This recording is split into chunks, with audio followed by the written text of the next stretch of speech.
friends, welcome to Tamilarasi சமையல். இன்னைக்கு நம்ம ஸ்வீட் ஸ்டால்ல கிடைக்கிற மாதிரி குட்டி குட்டி பூந்தி வச்சு ஜூஸியான இந்த மோத்தி லட்டு ஈஸியாக எப்படி பண்ணுறதுன்னு பார்க்கலாம். இந்த மோத்தி லட்டு பண்ணுறதுக்கு ரொம்ப சிம்பிளான இன்க்ரீடியன்ஸ் தான் தேவைப்படும். கடலை மாவு, சர்க்கரை, தண்ணி, அப்புறம் பொரிக்கிறதுக்கு எண்ணெய், இவ்வளோதான். இப்போ நான் மெஷரிங் கப்பில் 1 கப் கடலை மாவுக்கு 1 கப் சர்க்கரை எடுத்திருக்கேன். இதுதான் அளவு. எந்த கப்பில் வேணால் நீங்கள் அளந்துக்கோங்க. ஃபஸ்ட்டு நம்ம கடலை மாவை மிக்ஸ் பண்ணி வச்சுக்கலாம். இந்த மாவில் ஃபஸ்ட்டு ஒரு 2 பிஞ்ச் அளவு ஆரஞ்சு கலர் ஃபுட் கலர் சேர்த்துக்கிறேன். அடுத்து நம்ம எந்த கப்பில் மாவு அளந்தோமோ அதே கப்பில் ஒரு 1/2 கப் தண்ணி எடுத்திருக்கேன். தண்ணியை கொஞ்சம் கொஞ்சமாக சேர்த்து மிக்ஸ் பண்ணிக்கிறேன்.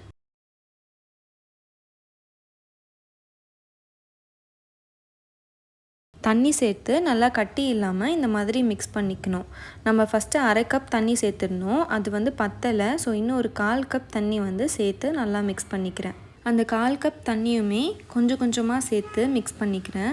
இப்போது நம்மளுக்கு கிட்டத்தட்ட 1 கப் மாவுக்கு 3/4 கப் தண்ணி தேவைப்பட்டிருக்கு. கரெக்டாக இந்த கன்சிஸ்டன்சி வரணும். மாவு ரொம்ப திக்காகவும் இருக்கக்கூடாது, ரொம்ப தண்ணியாகவும் இருக்கக்கூடாது, கரெக்டாக இந்த மாதிரி இருக்கணும். இப்போ பூந்தி போடுறதுக்கு இந்த மாதிரி பூந்தி கரண்டி எடுத்துக்கலாம். ஒரு வேளை உங்ககிட்ட பூந்தி கரண்டி இல்லைன்னா உங்களோட ஜல்லி கரண்டிலே ஒரு ஃபாயில் பேப்பர் போட்டு சுற்றிட்டு சின்ன சின்ன ஓட்டை போட்டு யூஸ் பண்ணிக்கோங்க.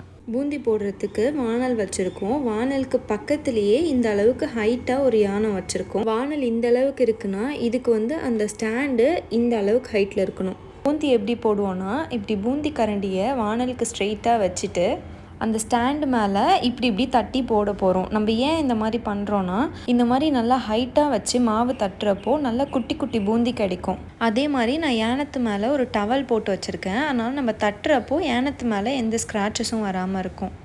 எண்ணெய் இப்போது கரெக்டான சூடில் இருக்குது. நம்ம ஒரு ட்ராப் பூந்தி போட்டு பார்க்கலாம். போட்டதும் இப்படி மேலே வரணும். இந்த அளவுக்கு சூடு இருந்தால் போதும். பூந்தி போடுறதுக்கு ஒரு கரண்டி மாவு ஊற்றி இந்த போல் தட்டிக்கலாம்.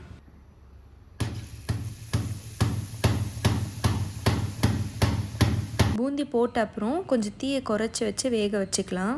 பூந்தி ஒரு 3/4 வெந்திருக்கும் போதே நம்ம எடுத்துடலாம். ரொம்ப வெந்துடுச்சுன்னா மொறுன்னு ஆகிடும். அதாவது 1-2 நிமிஷத்துலேயே நம்ம பூந்தி எடுத்துடலாம். பூந்தி ரொம்ப சின்ன சின்னதாக எடுக்கிறதுனால எடுக்கும் போது கொஞ்சம் டைம் ஆகும். அதனால தான் தீயை கொஞ்சம் குறைச்சி வைக்க சொல்லியிருந்தேன். இந்த மாதிரி ஒரு வலைக்கரண்டி வச்சு எல்லா பூந்தியும் எடுத்துக்கலாம். ஒரு ஈடு பூந்தி போட்டதுக்கப்புறம் மேலே இருக்க மாவை லைட்டாக வழிச்சிட்டு ஒரு துணியை வச்சு துடைச்சிக்கலாம், மேலேயும் அடியிலையும். ஒரு தடவையும் பூந்தி போடுறதுக்கு முன்னாடி இந்த மாதிரி நல்லா க்ளீன் பண்ணிடணும். அப்போ தான் பூந்தி நல்லா ரவுண்டாக சின்ன சின்னதாக கிடைக்கும். இல்லைன்னா மொத்தமாக எல்லாம் ஒன்றா சேர்ந்துடும்.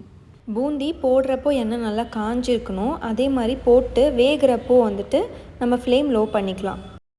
இதே மாதிரி எல்லா மாவையும் பூந்தியாக போட்டுக்கலாம். இது போல் பூந்தி பொரிச்சு எடுத்தாச்சு. பாருங்கள் எவ்வளோ அழகாக குட்டி குட்டியாக பூந்தி வந்திருக்குன்ட்டு. பொரிச்சதுக்கப்புறம் இந்த மாதிரி பெரிய பெரிய பீஸ் ஏதாச்சும் இருந்துச்சுன்னா அதை எல்லாத்தையும் ஜலிச்சிங்கன்னா மேலே வந்துடும். அதை அப்படியே எடுத்து மிக்சியில் ஒரு ஓட்டு ஒட்டிக்கலாம். இதுக்கப்புறம் சர்க்கரை பாவு காய்ச்சிக்கலாம். இதுக்கு அளந்து எடுத்து வச்சுருந்த 1 கப் சர்க்கரைக்கு 1 கப் தண்ணி சேர்த்துக்கலாம். இதுக்கப்புறம் சர்க்கரை நல்லா கரைஞ்சி கொதிக்கும் போது தொட்டு பாருங்கள். பிசுபிசுப்பு தன்மை வந்தால் போதும். கம்பி பதம்லாம் எதுவும் தேவை கிடையாது. ஆஃப் பண்ணிக்கலாம். ஏற்கனவே நம்ம மாவில் கொஞ்சம் கலர் சேர்த்துருந்தோம். இதுலேயும் ஒரு 2 பிஞ்ச் கலர் சேர்த்துக்கலாம். அதுக்கப்புறம் ஒரு பிஞ்ச் உப்பு, நம்ம பொரிச்சு வச்சுருந்த பூந்தி அதையும் சேர்த்துக்கலாம். இதுக்கப்புறம் நம்ம பெருசாக இருந்த பூந்தியெல்லாம் தனியாக எடுத்து வச்சுருந்தோம் இல்லையா, அதெல்லாம் இந்த அளவுக்கு அரைச்சி இதையும் சேர்த்துக்கலாம்.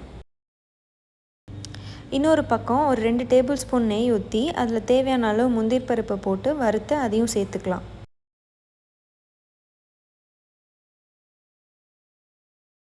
இது கூட ஒரு 1/4 டீஸ்பூன் ஏலக்காய் பொடி, அப்புறம் வெள்ளரி விதை சேர்த்துருக்கேன். வெள்ளரி விதை ஆப்ஷனல் தான், வேணும்னா சேர்த்துக்கோங்க. இதெல்லாம் சேர்த்துட்டு நல்லா மிக்ஸ் பண்ணி ஒரு 1/2 அன் ஹவர் இதை அப்படியே மூடி போட்டு வச்சிடலாம்.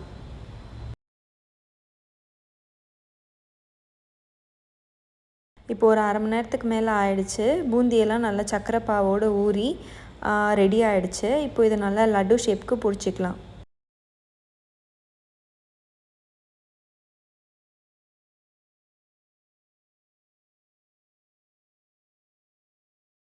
இப்போ நம்ம எல்லா லட்டுமே பிடிச்சாச்சு.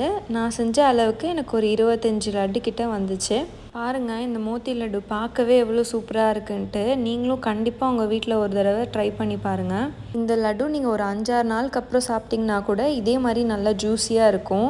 நீங்களும் உங்கள் வீட்டில் இதே மெஷர்மெண்ட்டில் நம்ம இன்றைக்கி செஞ்ச மெத்தடில் ட்ரை பண்ணி பார்த்துட்டு கண்டிப்பாக எப்படி இருந்துச்சுன்னு எனக்கு கமெண்ட்ஸில் ஷேர் பண்ணுங்கள். இந்த வீடியோ உங்களுக்கு பிடிச்சிருந்ததுன்னா நம்ம சேனலுக்கு லைக் பண்ணுங்கள், ஷேர் பண்ணுங்கள், சப்ஸ்கிரைப் பண்ணுங்கள். Bye friends, see you next video.